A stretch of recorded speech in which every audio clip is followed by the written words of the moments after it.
ان کے اندر مداخلت کر رکھا ہے، تو صرف اسی صورت میں جو ہے عدالت اس کی مدد طلب کرتی ہے،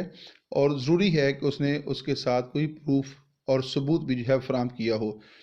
جیسا کہ اگر دو افراد جو ہیں وہ کوئی مشترکہ طور پہ کاروبار شروع کر لیتے ہیں، اور اگر جن شرائط کے اوپر کاروبار شروع کیا جاتا ہے، تو اگر کوئی شخص جو ہے اس شرائط پر پورا نہیں اترتا، بعد میں جو ہے وہ کوئی ہیرا پھیری کر لیتا ہے، تو جو متاثرہ شخص ہے وہ جب عدالت میں جائے گا تو عدالت سب سے پہلے اس سے ثبوت مانگتی ہے کہ کوئی ایسا ثبوت فراہم کریں کہ آپ نے اس شخص کے ساتھ مل کر جو ہے وہ کوئی کاروبار شروع کیا تھا اور اس کی شرائط یہ تھیں۔ تو اگر وہ شرائط جو ہے وہ دینے میں ناکام ہو جاتا ہے تو پھر عدالت جو ہے اس کی مدد نہیں کر سکتی۔ تو لہذا ڈیئر اسٹوڈنٹس، جب بھی کسی کے ساتھ کوئی معاملہ کریں، کسی کے ساتھ کوئی معاہدہ کریں، کسی کے ساتھ کوئی کاروبار کریں، تو ضروری ہوتا ہے کہ اس کو جو ہے وہ ریٹن فارم میں لایا جائے، اور اس کی جو بنیادی شرائط ہیں ان کو لکھا جائے، اور گواہان کے جو ہیں وہ دستخط لیے جائیں، تاکہ اگر آنے والے وقت میں جو مسائل پیدا ہوں گے تو اس میں جو ہے وہ ریاست آپ کی بھرپور طریقے سے مدد کر سکے۔ نیکسٹ ہے civil laws are also called as private laws. تو جو سول لاز ہیں ان کے لیے پرائیویٹ لاز کی اصطلاح بھی استعمال کی جاتی ہے۔ نیکسٹ سلائڈ کے اوپر ہے civil laws consist of the law of inheritance, law of transfer of property, law of contract, law of torts. تو جو سول لاز ہیں وہ کس قسم کے معاملات کو طے کرنے کے لیے بنائے جاتے ہیں، تو اس میں یہ بڑی واضح بات ہو رہی ہے، پہلے بھی میں نے آپ کو بتا دیا کہ civil laws consist of the laws of inheritance, یہ وراثت سے متعلق کے معاملات جو ہیں ان کے لیے بنائے جاتے ہیں۔ لا آف ٹرانسفر آف پراپرٹی، جائیداد کی تقسیم اور جائیداد کی جو منتقلی ہے اس سے متعلق بنائے جاتے ہیں۔ لا آف کنٹریکٹ ہے، لوگوں کے درمیان جو باہمی معاملات ہوتے ہیں، مشترکہ کاروبار کرتے ہیں، کوئی لین دین کرتے ہیں، اور ان کے درمیان آپس میں کوئی کنٹریکٹ ہوتا ہے تو اس کے اوپر جو ہے وہ قوانین بنائے جاتے ہیں، اور لا آف ٹارٹس کے متعلق جو ہے وہ قوانین بنائے جاتے ہیں۔ تو ان تمام شعبوں کے متعلق جو قوانین بنائے جاتے ہیں، چاہے ان کا تعلق وراثت کے ساتھ ہو، جائیداد کی تقسیم اور منتقلی کے ساتھ ہو، کنٹریکٹ کے ساتھ ہو، یا لا آف ٹارٹس سے متعلق ہو، نکاح کے مسائل ہوں، شادی کے مسائل ہوں، وراثت اور جائیداد کی تقسیم ہو، ان تمام قسم کے معاملات کو طے کرنے کے لیے جو قوانین بنائے جائیں گے وہ سول لاز کہلاتے ہیں۔ اور سول لاز کے اندر جو ہے دونوں فریق شہری ہوتے ہیں، یعنی ایک فرد کا دوسرے فرد کے ساتھ معاملہ ہوتا ہے، تو اس میں جب تک متاثرہ فریق عدالت سے از خود مدد طلب نہیں کرے گا، ریاست اس کی مدد نہیں کرتی۔ مثال کے طور پر اگر کسی شخص نے اپنی جائیداد تقسیم کی ہے اور اس نے جائیداد تقسیم کرتے وقت اپنے کسی بیٹے کو یا بیٹی کو جو ہے اس کا جو حصہ بنتا ہے وہ حصہ اس کے حوالے نہیں کیا، تو جب تک متاثرہ بچہ جو ہے وہ عدالت سے مدد طلب نہیں کرے گا، عدالت اور ریاست اس کی کوئی مدد نہیں کریں گے۔ تو سول لاز کے ہیں ان کے لیے ان کے معاملات کو طے کرنے کے لیے باقاعدہ طور پہ سول کورٹس جو ہیں وہ قائم کی جاتی ہیں۔ نیکسٹ ہے کرمنل لاز، اور کرمنل لاز کے لیے اردو زبان میں فوجداری قوانین کی اصطلاح استعمال کی جاتی ہے۔ The primary duty and function of the state is to maintain law and order and peace۔ تو ریاست جو ہے اس کا جو بنیادی فرض ہے وہ ہے شہریوں کے جان و مال کے تحفظ کے لیے مناسب اقدامات کرنا، امن و امان قائم کرنا، ملک کے اندر جو ہے امن و سلامتی کو قائم کرنا، یہ ریاست کے بنیادی فرائض میں شامل ہے۔ تو ایسے تمام معاملات جس سے ریاست کا امن و امان خراب ہوتا ہو، شہریوں کے جان و مال کو نقصان پہنچتا ہو، تو ایسے تمام معاملات جو ہیں وہ کرمنل لاز کے تحت آتے ہیں۔ An attack on the life, property, liberty and property of any citizen or a person is regarded by the state as an attack on itself because it is an offense against state۔ بہت اہم بات ہے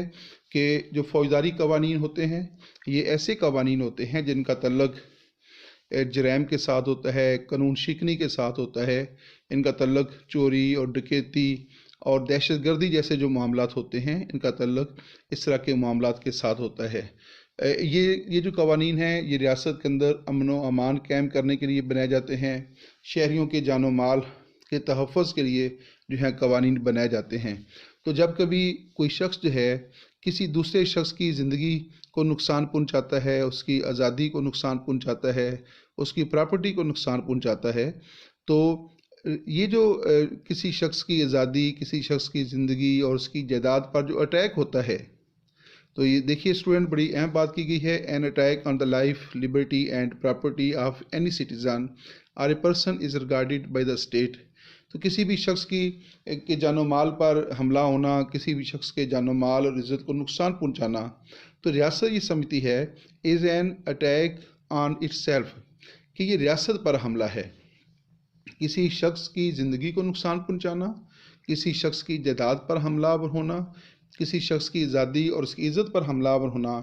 ریاست یہ خیال کرتی ہے کہ یہ ریاست کے خلاف جو ہے وہ اس نے حملہ کیا ہے، ریاست کی زندگی کے اوپر حملہ کیا ہے. تو یہ جرم ریاست کے خلاف جرم پایا جاتا ہے. Because it is an offence against state, اور یہ ریاست کے خلاف جرم ہے. دوبارہ اس کو سمجھ لیجیے گا کہ ریاست کا بنیادی کام ہے شہریوں کی جان، مال اور عزت کا تحفظ کرنا. اور اگر کوئی شخص جو ہے کسی دوسرے شخص کی جان، مال اور عزت کو نقصان پہنچاتا ہے تو بیسیکلی وہ ریاست کے معاملات میں مداخلت کر رہا ہوتا ہے، اور اس کا یہ فعل جو ہے وہ ریاست کے خلاف جرم ہوتا ہے. اور جب کوئی شخص کرمنل لاز کی خلاف ورزی کرتا ہے تو اس میں ایک فریق براہ راست ریاست بن جاتی ہے، کیونکہ اس نے ریاست کے معاملات میں مداخلت کی ہے. تو ریاست اس میں ایک باقاعدہ فریق کے طور پہ جو ہے وہ کام کر رہی ہوتی ہے. نیکسٹ ہے such an attack and violation of the rights of the citizen is a crime against the state. تو ایسے معاملات جن کا تعلق قتل کے ساتھ ہوتا ہے، چوری کے ساتھ ہوتا ہے، ڈکیتی کے ساتھ ہوتا ہے، رازداری کے ساتھ ہوتا ہے، دہشت گردی کے ساتھ ہوتا ہے، قتل و غارت کے ساتھ ہے، امن و امان کو نقصان پہنچانے کے ساتھ ہے،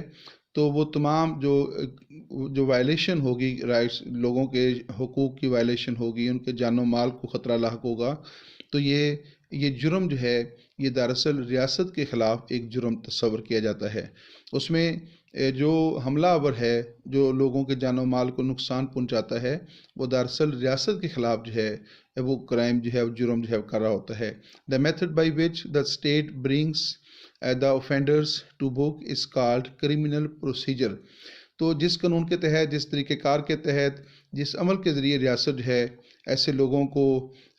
جو ہے ان کے خلاف کارروائی کرتی ہے، that method is called criminal procedure. تو اس کو کرمنل پروسیجر جو ہے وہ کہا جاتا ہے. یعنی ریاست جس طریقہ کار پر عمل کر کے فوجداری قوانین کی خلاف ورزی کرنے والوں کو سزا دیتی ہے، وہ طریقہ کار جو ہے وہ کرمنل پروسیجر کہلاتا ہے. نیکسٹ ہے criminal crimes are regarded as offense against public peace and order and are punished by the state. تو یہ بات پہلے بھی ہو چکی ہے کہ جو کرمنل معاملات ہیں، جو کرمنل جرائم ہیں، وہ دراصل جو ہے وہ ان کے ذریعے شہریوں کے جان و مال کو نقصان پہنچایا جاتا ہے، امن و امان کو نقصان پہنچایا جاتا ہے، نظم و نسق کو جو ہے نقصان پہنچایا جاتا ہے، اور they are punished by the state. اور ایسے جرائم کی جو سزا ہے وہ ریاست دیتی ہے. تو یاد رکھیے گا کہ جہاں پہ کرمنل لاز کی خلاف ورزی ہوتی ہے تو کرمنل لاز یعنی فوجداری قوانین کی خلاف ورزی پر صرف ریاست ہی سزا دے سکتی ہے. کسی دوسرے شخص کو جو ہے ایسے شخص کو سزا دینے کا اختیار حاصل نہیں ہے. اگر وہ شخص جو ہے وہ ایسا کرتا ہے تو وہ بذات خود فوجداری قانون کی خلاف ورزی کا مرتکب قرار پائے گا. Now the state is considered as the second party in criminal cases. تو میں آپ کو بتاتا چلوں کہ ایک وقت تھا کہ جب کہیں کرمنل لاز کی خلاف ورزی ہوتی تھی، کوئی قتل ہو جاتا تھا، تو جو مقتول کے لواحقین ہوتے تھے وہ سیکنڈ پارٹی بن جاتے تھے. لیکن اب جو ہے جب جدید ریاست کا دور آیا ہے اور ریاست جو ہے وہ زیادہ جو ہے ذمہ داریاں اس نے اپنے ہاتھ میں لے لی ہیں، تو اب جو شخص کرمنل لاز کی خلاف ورزی کرتا ہے تو اس میں سیکنڈ پارٹی جو ہے وہ اسٹیٹ خود ہوتی ہے. یعنی متاثرہ فریق نہیں ہوتا، یا متاثرہ فریق کے لواحقین جو ہیں وہ سیکنڈ پارٹی نہیں ہوتے، بلکہ سیکنڈ پارٹی کا جو رول ہے وہ اسٹیٹ از خود سر انجام دیتی ہے. That is why such cases are described as the state versus so and so. اس لیے یہ جو جرائم ہیں یہ ریاست بمقابلہ جو مجرم ہوگا وہ جو ہے ریاست کے مقابلے پہ ہوگا، یا crown versus so and so. مزید اس سلسلے میں آپ سے یہ بات کرنا چاہتا ہوں کہ جو کرمنل لاز ہیں، جو فوجداری قوانین ہیں، ان کی خلاف ورزی جو ہے وہ دراصل ریاست کے حقوق میں مداخلت جو ہے وہ شمار کی جاتی ہے، لہذا ان جرائم کے اوپر ریاست سزا دینے کا اختیار رکھتی ہے۔ یہ بات یاد رکھیے گا کہ جب کبھی کوئی شخص جو ہے وہ فوجداری قانون کی خلاف ورزی کرتا ہے، یعنی اگر ایک شخص دوسرے شخص کو قتل کر دیتا ہے یا ایک شخص دوسرے شخص کی جائیداد کو نقصان پہنچاتا ہے، اس کو جلا دیتا ہے یا اس کو اور نقصان پہنچاتا ہے، تو اگر متاثرہ فریق جو ہے یا مقتول کے جو لواحقین ہیں وہ اگر اس کو معاف بھی کر دیں یا جس کی جائیداد کو نقصان پہنچایا گیا ہے وہ اس شخص کے ساتھ صلح بھی کر لے، تو ریاست اس بات کی پابند نہیں ہے۔ ریاست اگر مناسب سمجھتی ہے تو ان کے صلح نامے کو قبول کر سکتی ہے۔ اگر ریاست سمجھتی ہے کہ اگر دونوں فریق آپس میں صلح بھی کر لیتے ہیں اور اتفاق رائے سے معاملے کو طے بھی کر لیتے ہیں، تو پھر ریاست اگر مناسب نہیں سمجھتی تو ریاست جو ہے وہ اس کے خلاف باقاعدہ مقدمہ چلائے گی اور اس شخص کو باقاعدہ طور پہ سزا دینے کا اختیار رکھتی ہے۔ لیکن اگر جو دیوانی معاملات ہیں ان کے اوپر دونوں فریق متفق ہو جاتے ہیں تو ریاست جو ہے وہ معاملے کو نپٹا دیتی ہے، ریاست اس میں فریق نہیں بنتی۔ لیکن فوجداری قوانین کی خلاف ورزی کے اوپر ریاست باقاعدہ طور پہ فریق ہوتی ہے، اور یہ چونکہ ریاست کے حقوق میں مداخلت ہے، لہذا جب تک ریاست جو ہے وہ اس سے مطمئن نہیں ہوگی وہ معاملہ جو ہے وہ ختم نہیں ہوگا۔ تو فوجداری قوانین کی جو خلاف ورزی ہے دراصل ریاست کے معاملات میں مداخلت ہے، اور اس کے لیے ضروری ہوتا ہے کہ ریاست اگر مطمئن نہیں ہے تو ریاست اس کو سزا دینے کا اختیار رکھتی ہے، چاہے دونوں فریق آپس میں صلح کر لیں یا ان کے درمیان کو معاملہ جو ہے وہ گیو اینڈ ٹیک کی صورت میں طے پا جائے۔ یہاں اس ویڈیو کا اختتام ہوتا ہے۔ اس ویڈیو کے اندر جو ہے ہم نے یہ جاننے کی کوشش کی کہ دیوانی قوانین اور فوجداری قوانین کے درمیان کیا فرق ہے، what is difference between civil laws and criminal laws. مختصر طور پہ آخر میں دوبارہ جو ہے اس کو بتانا چاہتا ہوں کہ جو دیوانی قوانین ہیں ایسے قوانین ہوتے ہیں جن کا تعلق شہریوں کے باہمی حقوق کے ساتھ ہوتا ہے، مثلا جائیداد کی تقسیم ہے، وراثت کی تقسیم ہے، شہریوں کے درمیان جو مشترکہ کاروبار ہے اس قسم کے معاملات ہیں، یا ان کے درمیان نکاح، شادی، طلاق وغیرہ کے جو معاملات ہیں، ان کو طے کرنے کے لیے جو قوانین بنائے جاتے ہیں انہیں دیوانی قوانین کہا جاتا ہے، سول لاز کہا جاتا ہے۔ اور یہ سول لاز جو ہیں یہ پرائیویٹ لاز بھی کہلاتے ہیں۔ ان کے ذریعے شہریوں کے باہمی معاملات کو طے کیا جاتا ہے، اور اس میں دونوں فریق جو ہیں وہ شہری آپس میں ہوتے ہیں، اور جب تک متاثرہ فریق عدالت سے مدد طلب نہیں کرتا یا ریاست سے مدد طلب نہیں کرتا اس وقت تک جو ہے عدالت یا ریاست اس کی از خود مدد نہیں کرتی۔ جبکہ فوجداری قوانین جو ہیں یہ ایسے قوانین ہوتے ہیں جن کا تعلق ریاست کے خلاف جرائم کے ساتھ ہوتا ہے، ریاست کے بنائے ہوئے قوانین کی خلاف ورزی کے متعلق ہی ہوتے ہیں، اور ان کے ذریعے کوئی شخص جو ہے دوسرے شخص کی زندگی کو نقصان پہنچاتا ہے، اس کی جائیداد کو، اس کی عزت کو نقصان پہنچاتا ہے، تو اس کے خلاف جو ہے فوجداری قانون کی خلاف ورزی کا مقدمہ جو ہے چلایا جائے گا۔ تو گویا ایسے تمام معاملات جن کا تعلق قتل، چوری، ڈکیتی، رہزنی یا پھر دہشت گردی جیسے معاملات کے ساتھ ہے، کسی کی عزت کو نقصان پہنچانے کے ساتھ ہے، تو ایسے تمام معاملات کو نپٹانے کے لیے جو قوانین بنائے جاتے ہیں they are called criminal laws. اور کرمنل لاز کے اندر جو ہے ایک فریق ریاست ہے، یعنی دوسرا فریق ریاست بنتی ہے، کیونکہ یہ ریاست کے معاملات میں مداخلت ہے۔ اور اہم بات یہ ہے کہ جہاں کہیں کرمنل لاز کی خلاف ورزی ہوتی ہے، فوجداری قوانین کی جہاں کہیں خلاف ورزی ہوگی، تو متاثرہ فریق عدالت سے مدد طلب کرے یا نہ کرے، ریاست سے مدد طلب کرے یا نہ کرے، تو جیسے ہی ریاست کو اس بات کا علم ہوتا ہے کہ فلاں جگہ کے اوپر فوجداری قانون کی خلاف ورزی ہوئی ہے، تو ریاست فوری طور پہ جو ہے اس کے خلاف کارروائی کرنے کے لیے پہنچ جاتی ہے۔ مثال کے طور پر اگر کسی جگہ کے اوپر مرڈر ہو جائے تو جو مقتول ہے اس کے لواحقین چاہے پولیس کو اطلاع کریں یا نہ کریں، جیسے ہی پولیس کے علم میں بات آتی ہے تو پولیس وہاں پہ فوری طور پہ پہنچ جاتی ہے۔ کسی جگہ کے اوپر ایکسیڈنٹ ہوتا ہے تو متاثرہ لوگ پولیس کی مدد طلب کریں یا نہ کریں، جیسے ہی پولیس کو پتہ چلتا ہے تو اسٹیٹ جو ہے وہاں پہ پہنچ جاتی ہے۔ تو گویا فوجداری قوانین کی جو خلاف ورزی ہے وہ چونکہ ریاست کے معاملات میں براہ راست مداخلت شمار ہوتی ہے، لہذا ریاست اس کے اوپر از خود کارروائی کرنے کا اختیار رکھتی ہے، جبکہ جو دیوانی قوانین ہیں ان کے جو مسائل ہیں ان کے اوپر ریاست جو ہے وہ اس وقت تک کوئی کارروائی نہیں کرتی جب تک متاثرہ فریق جو ہے وہ عدالت سے مدد طلب نہ کرے، لیکن ضروری ہے کہ اس کے پاس کوئی پروف ہو، کوئی ثبوت ہو کہ یہ میرے حقوق ہیں